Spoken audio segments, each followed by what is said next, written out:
So I would like to thank you very much for coming to the first session, and this is the second session. Please put your name, your email, and your institution in the chat box, so we can provide you with certificates at the end of the course. Obviously, it's not going to be today. It's going to take some time because we have pipeline of other certifications that we need to prepare. In the meantime, please put your name, your institution name, and your email address. Very quickly, I'm going to take a few minutes to introduce CABI, which you all may know. CABI is not-for-profit international organization. Our objective is how to improve lives by providing information and scientific information within the agriculture and the environment. That's what we do. We address issues of global concerns, such as food security, through science and information and communication. CABI was established in 1910 by United Nations Treaty. As you can see, we're experts in agriculture and environment. We're owned by 48 member countries, and we are approved by the EU, the European Union programs, 4 pillars. And that shows how strong we are and how transparent we are as an organization.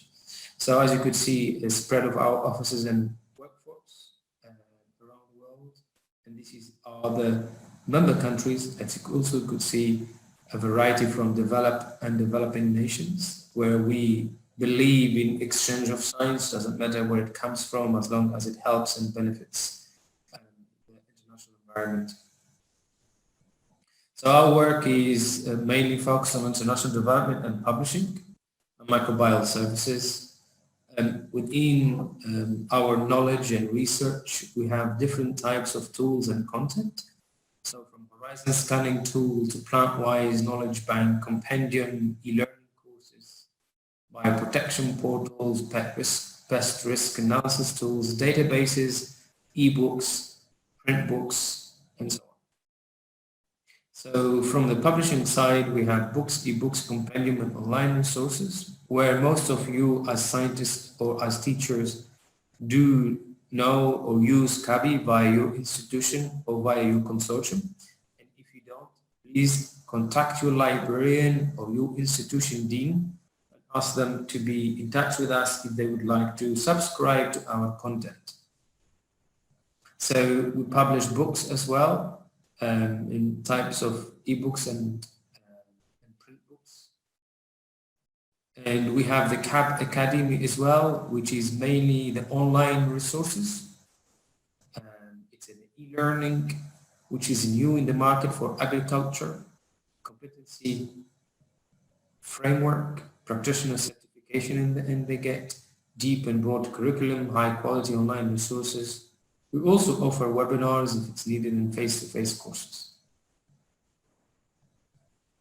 At the moment, we only have 2 courses, one called Crop Pest Diagnosis, and we also have another one called Crop Pest Management. So at the beginning, once you do diagnose, then you have to do the management, how to manage that pest or crop disease.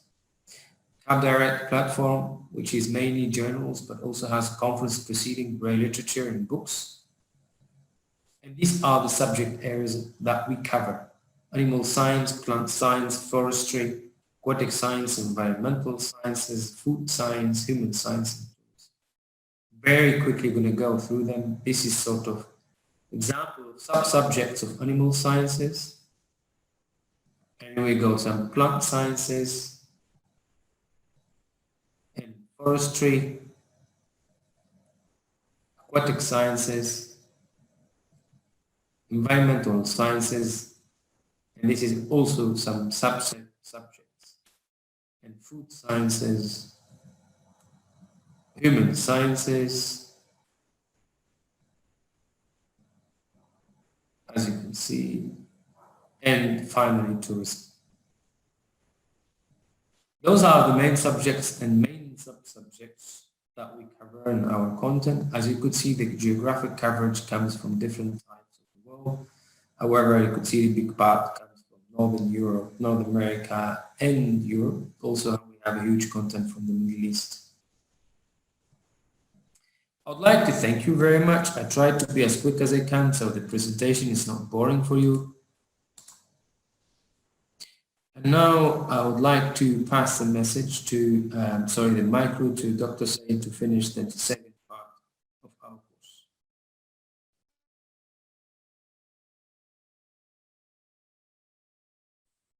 course. Thank you so much, Brahim, for the nice and quick, brief introduction to CABI. And I would like to welcome you all to our second session today on writing agricultural or writing grant proposals in general.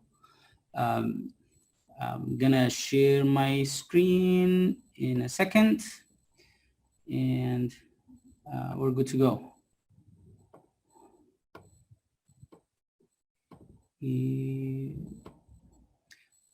Okay.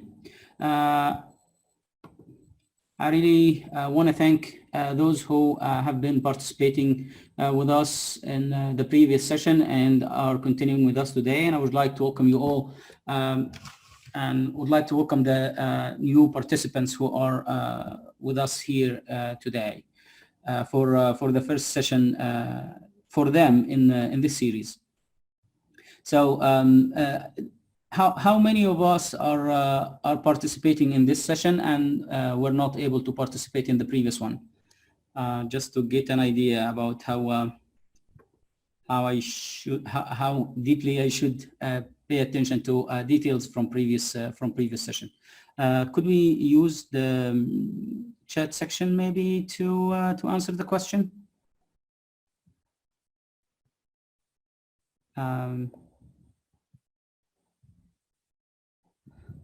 Okay, so we'll try to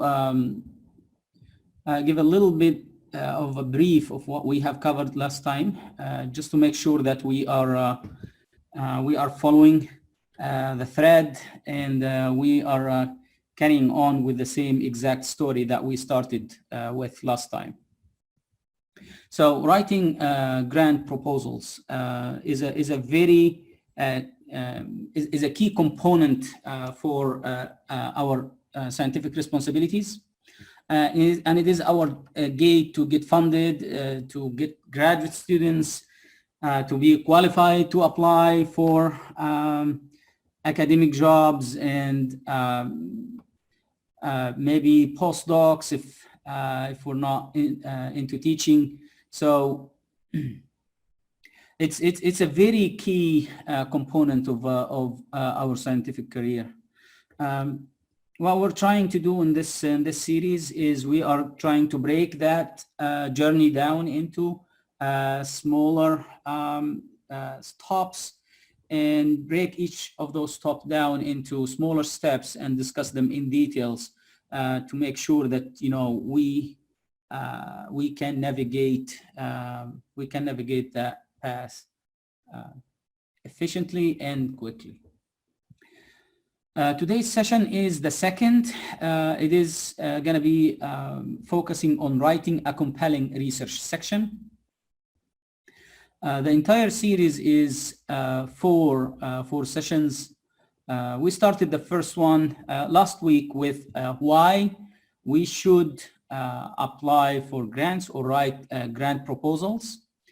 We talked also about how we could best select the grant proposal call that we apply for, and also how best we could align our proposal with the call that we are applying for to make sure that from that first glance or at that first glance, reviewers are going to say, yes, that's exactly what we are looking for. And this is the attitude that you would like reviewers to have about your proposal, and that's the attitude that we will try to help you here to generate. The second session, which is our topic today, is going to be focus on writing a compelling research section, while next session is going to be focusing on preparing budget and Gantt chart and the project management. And last but not least, it's going to be the submission process, the review process in case you get conditionally accepted or something like that. and then contracting and getting funded what we need to take care of and to pay attention to in that stage. For our session today, we're going to break it down into three parts. The first part is going to focus on writing the research background and how to use that background to introduce the research objectives, and how to transform the research objectives into a research approach in such a way that you create a little story that reviewers can follow with you, so they can get a good understanding of your grant proposal without getting lost in the details. So let's start with that. Just to give you a little bit of idea about what we talked about last time. We talked about why we should apply for grants. We listed some professional reasons and some financial reasons. Then we talked about the call selection and how we should be well aware of the announcement schedule of the call, how to write the call, how to select the call based upon the call objectives, the eligibility criteria, and the proposal guidelines, and how we should select the call that is actually designed to fund us or people like us, or to fund our project or projects that looks like our project. Eventually, at the end, we talked about how we can do proposal alignment, how to align the research topic, how to align the proposal title, how to align the research team, and in terms of structure and qualifications, and how to align the proposal abstract perfectly with the call that we are applying to. So just to give you an idea about what we talked about last time, in case you want to ask about something in these topics. Today, we're going to focus on writing the compelling research section. Research background, research objectives, research approach. Let's break them down into more details, with more details. So the research background, it's the introduction of the research proposal. It's the literature review of the research proposal. So we start with problem definition. Then we move into the importance and impact of the topic. We do a state-of-the-art review of the literature published in that topic. And then we introduce our proposed research. So let's start with how to write a compelling research background.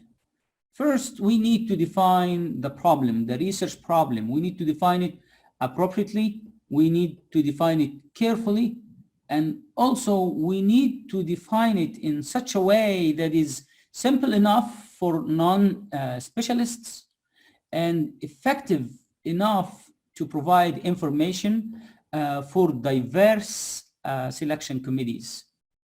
Because, you know, the review process and the selection process involve different people with different roles, with different objectives, with different backgrounds, with different thinking styles and education qualifications. So you want to make sure that none of them is left behind. You need to provide strategy for those who are interested in teamwork, for those who are paying close attention to how your team structure is, indications of growth for those who are really interested on, you know, projects or proposals who are providing growth opportunities for participants. All these components should be presented simply and effectively. So when we start the background section, when we define the problem, we need to be clear but simple, effective, and provide a broad definition that doesn't exclude any of the reviewers or the selection committee members behind. The next step in the background section is to show the importance of your research problem. Why should we study this research problem? And again, we need to use some clear language. We need to use layman language. We should avoid sophisticated terminology or write them and explain them in other words. So if we need to use technical terminology, probably will be a good idea to put in words what those terminologies are. Again, write for a broad and diverse group of members in the selection boards. Also, we should think of the grant proposals as investment, because that's exactly what the funding agencies, that's how exactly the funding agencies are looking at them. So we need to show why should the funding agency invest in studying the research problem. We need to avoid exaggeration. We need to use evidence-based information that give us a clear idea about the economic impacts of the project. And nothing is more understandable than the money. You know, everyone understands what money means, what is big and what is small. Even the children, you know, if you happen to give them cash, and if they happen to be buying stuff by passing cash, they will have an understanding of what is big and what is small. So if you use numbers, if you use costs, that will be very clear. It will be very clear to them, and the importance will be very understandable. Also, don't confine yourself to the let's say the scientific components of the research impacts, because there are other components too, like social components, like social impacts, and even the economic impacts could be applied at different scales. For example, if we are talking about producing varieties with high yield, those varieties will have impact at the farm level, maybe smallholder farm level or small scale farm level, and then at the sector scale, agricultural sector scale, maybe the balance between imports and exports for that particular crop, and then there should be some impacts of or on the national balance between incomes, between imports and exports too. So there are different levels of impacts. Make sure you cover all of those. For example, if we produce new varieties of wheat in Egypt, let's say, so Egypt is the world's largest importer of wheat. When we produce varieties that are producing more yield, let's say under air pollution, These varieties not only increase the profitability of the individual farm, it also increase the income for the agricultural sector as a whole. It increases the national production of wheat. Therefore, the gap between local production and the consumption is decreased. Less imports. You save foreign currency because you don't have to, to import those additional commodities or those additional wheat from abroad. So make sure you cover all these, and additionally, you have new technologies. Maybe you can even export them, and maybe attract some foreign currency too. So make sure you cover all the types of impacts, socio-economic impacts at all levels. The next step after defining the problem, explaining why it is important from different aspects, scientifically, economically, socially, then we need to provide some up-to-date, fair review of literature. What exactly do we know about this research problem, and what do we need to know to solve it? So we need to present the previous and current work in brief, supported by relevant and most recent references. Again, we need to identify the knowledge gaps. What exactly we need to address in this area of research, and why? Because there is a knowledge gap. These are the things that we don't know. It is what we know. It is what we don't know, and we need to know to solve the problem. And these are the knowledge gaps.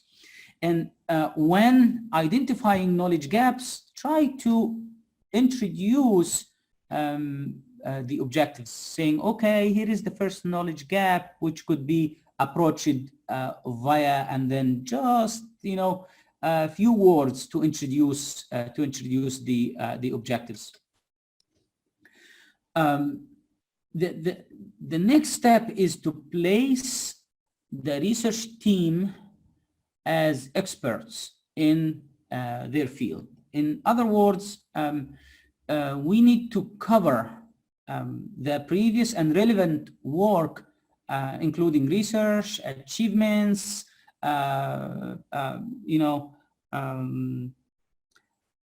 grants achieved for previous projects, prizes won at scientific conferences, even pilot studies that the research group is conducting. Anything that would place the research team, any research team contribution that would place them as experts in this research area. I'm not suggesting that we should fake it. What I'm trying to say is we should present our work in the best way possible, and we should not shy of mentioning or sharing pilot studies, even if they're not published. In some cases, you might be asked to provide some more details about those studies, especially if they are key to the grant proposal.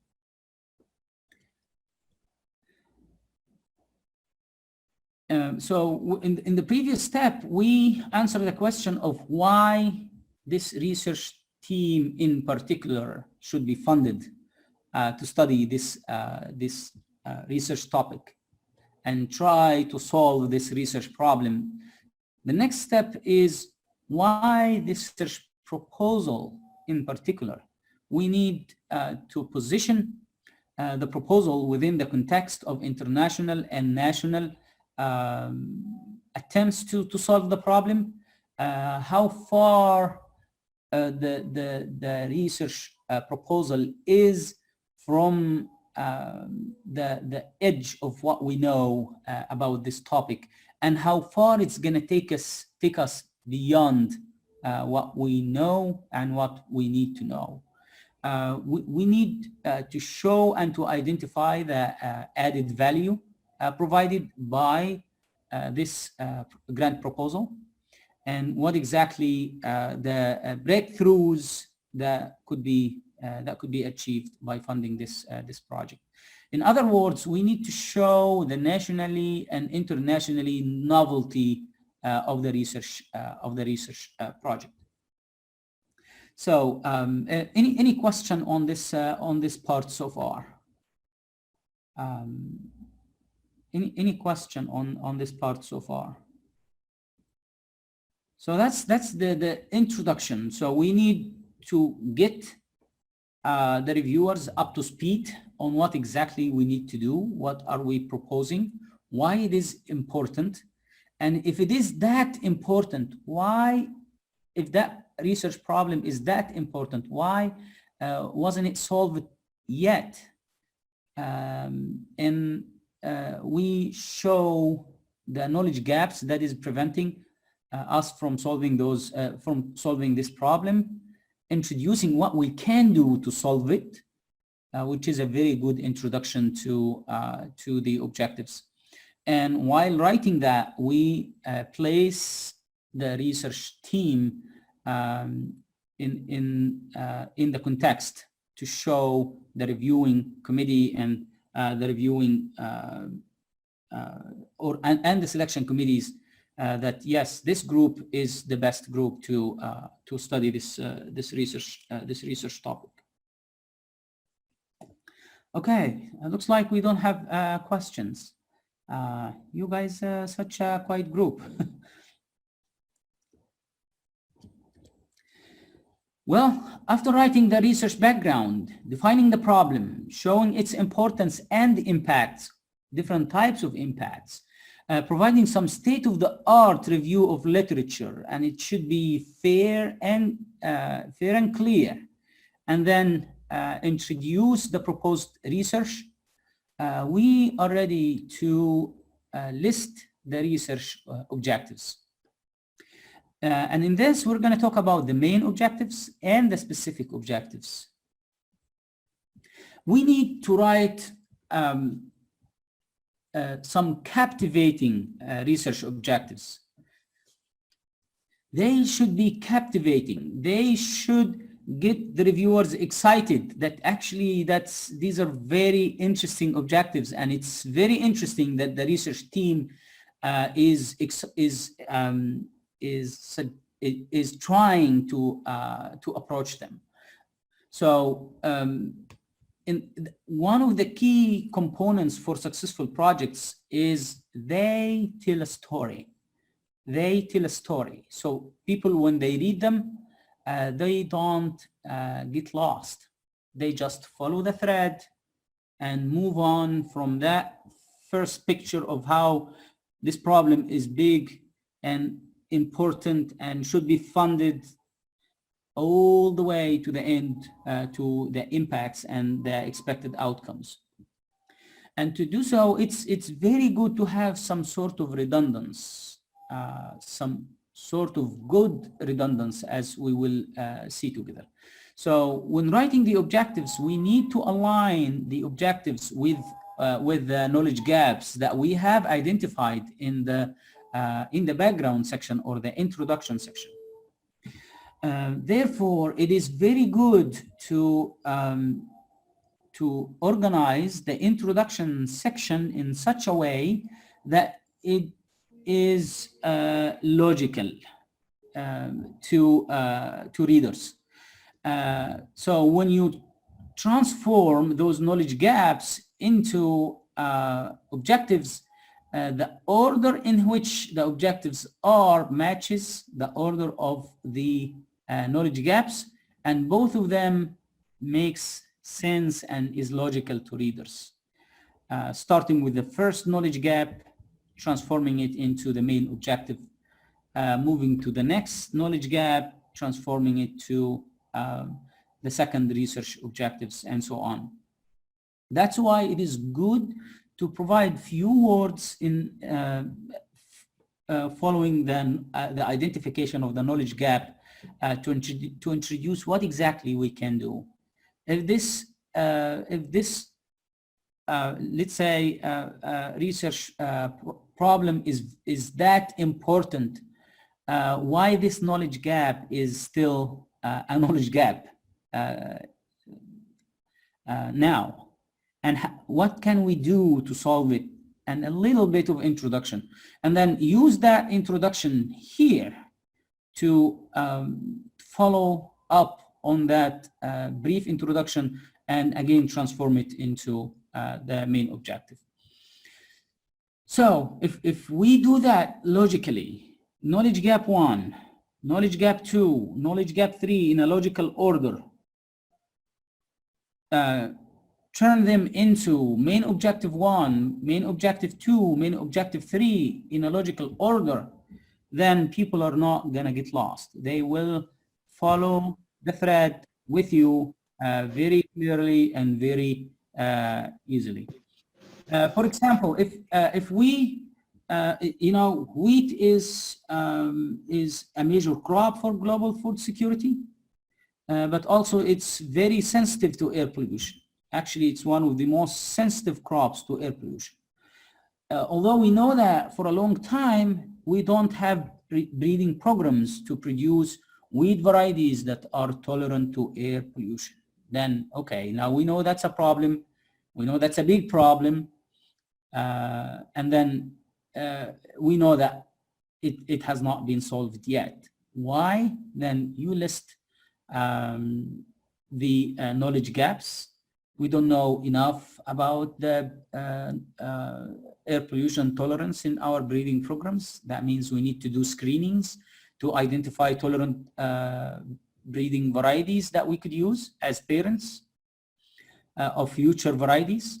That's the first step. Okay, what should we do next? Well, we should use those and make crosses to produce, make crosses with locally adapted varieties to produce future adapted varieties that are tolerant to air pollution. Okay, that's the next step.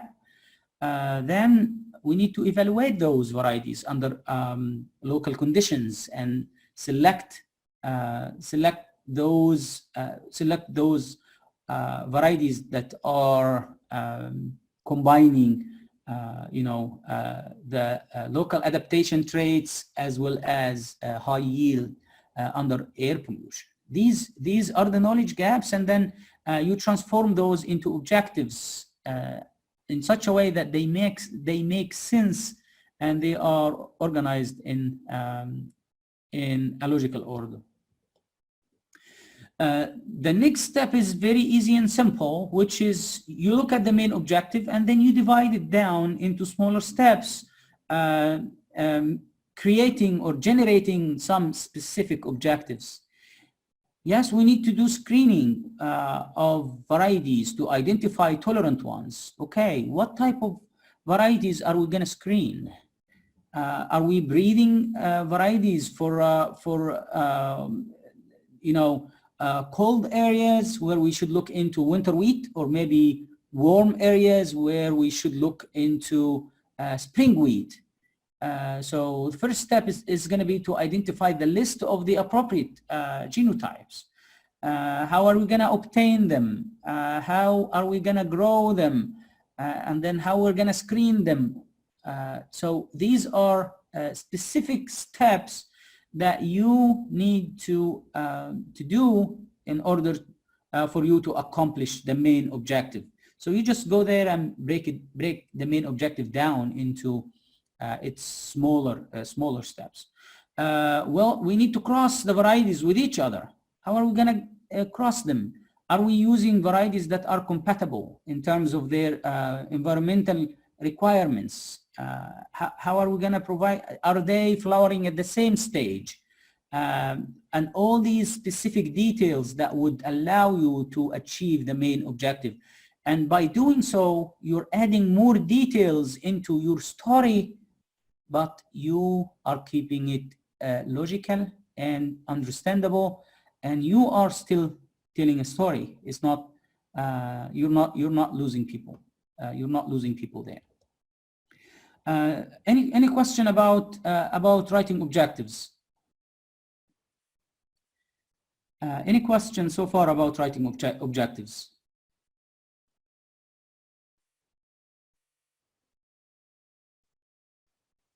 Oh my, you guys are the quietest group I've ever had. Okay, well, maybe at the next stop.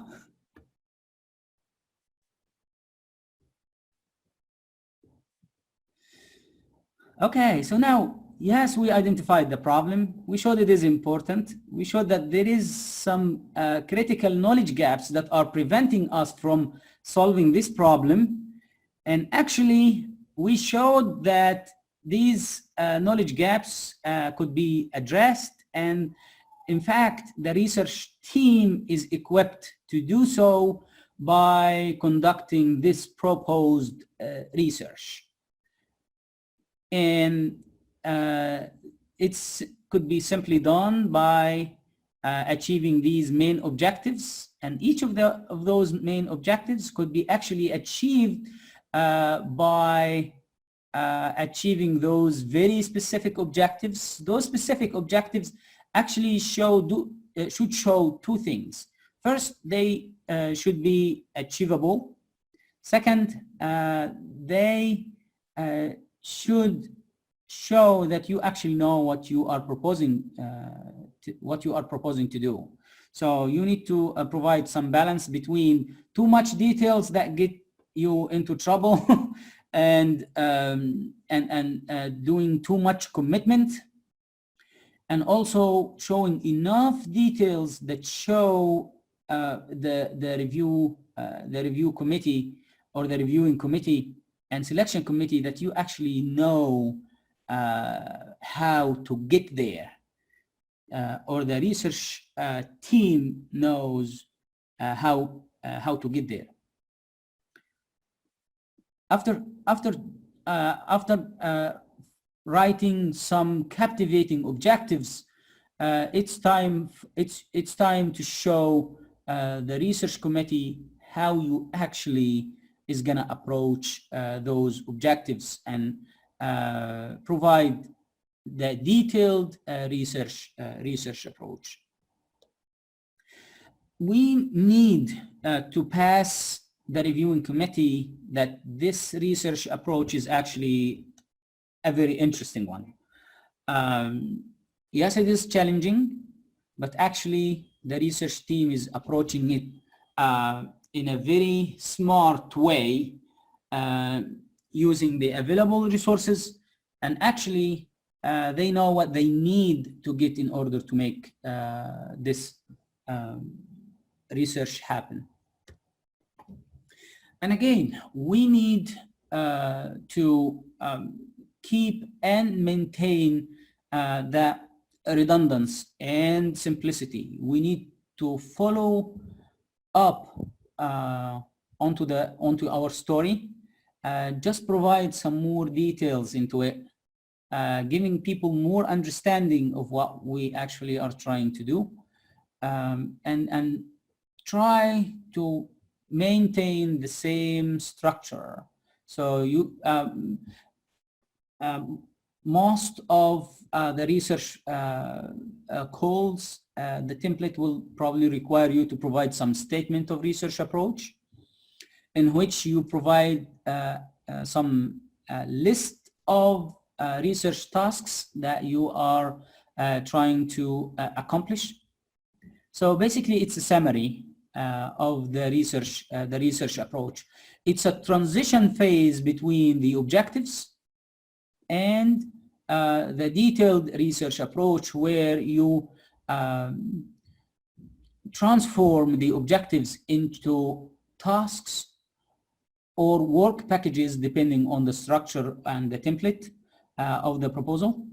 Some proposals might call it work package, and some proposals might, templates might call it tasks. And then you break them down into activities, and most likely you will even need to break the activities down into some sub-activities. So as you see, we're moving from, just knowing the problem, and it is important, into detailed knowledge gaps with some intro to objectives. Here we know more details about the objectives and what are the sub-objectives. Then we move into the tasks and how actually we're gonna approach those objectives, then diving deeper and deeper into the research approach. And this gradual movement between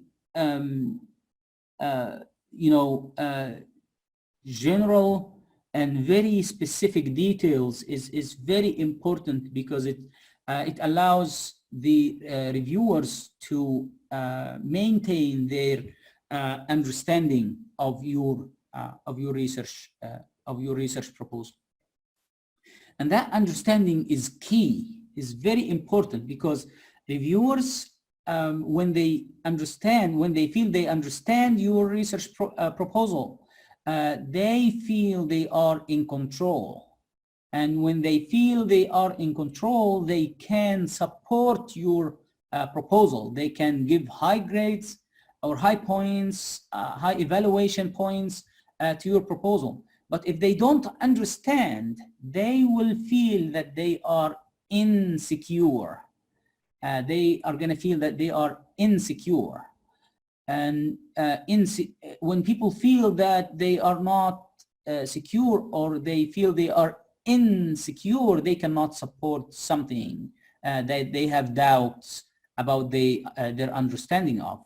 So by maintaining this clear structure and just moving one step deeper at a time, providing more details that are understandable, each time you're providing reviewers with just a little bit of more details that are suitable for them to understand and to appreciate. The last step is your chance of putting all details. It's the detailed research approach, which is exactly where you can write paragraphs explaining each of those activities and maybe their sub-activities, or even their sub-activities. And in this case, we need to, again, maintain the same structure, but providing all the information needed to best describe what we need to do. There are some key information that should be provided in the detailed approach. Those information are how the task will be carried out. We should propose up-to-date methods. We should use the appropriate references to those methods. We should use visuals to assure clarity. If there is something, if you are proposing to establish a new system, then put the layout, put some visuals there to show people what is the structure, what is new, what is different in that structure from previous designs.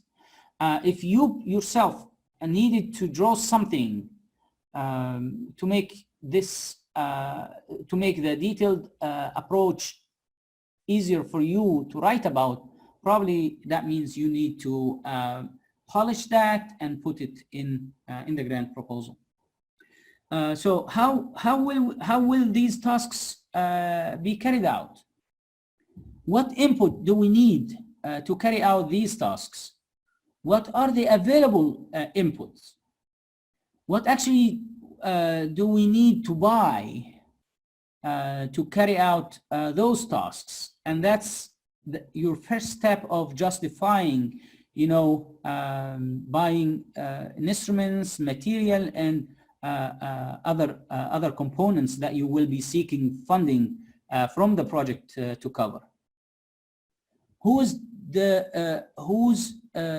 in the research team is going to carry out this task? and what are the relevant team member expertise that makes that particular team member the best person to carry out these tasks or this task in particular. And what are the expected results that will be achieved by carrying out this task?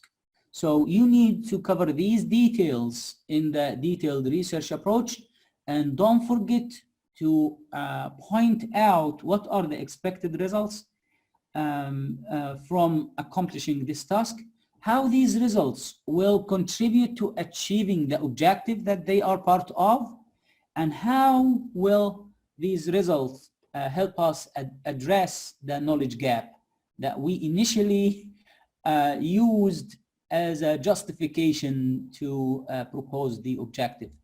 So by doing this, you actually complete the circle. So there is a big problem. We need to study it. It is really important. There is a knowledge gap, but it is approachable. Here is how the team is well suited to approach that knowledge gap. It is how they're going to do it. What are the objectives they propose to do it? What are the details objectives?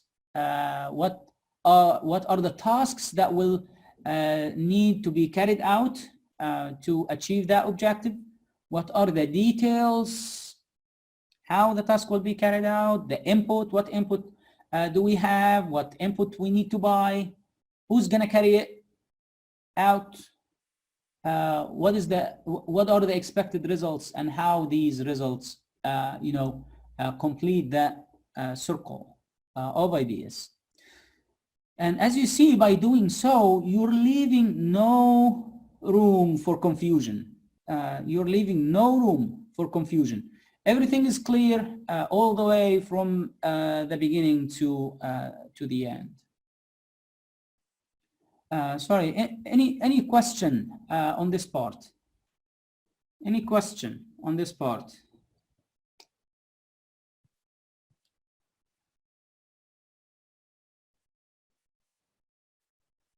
Oh my. No questions at all. I don't know. I don't know if this is very encouraging or very disappointing.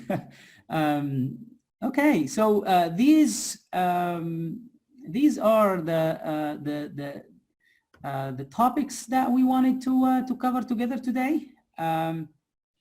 Starting all the way from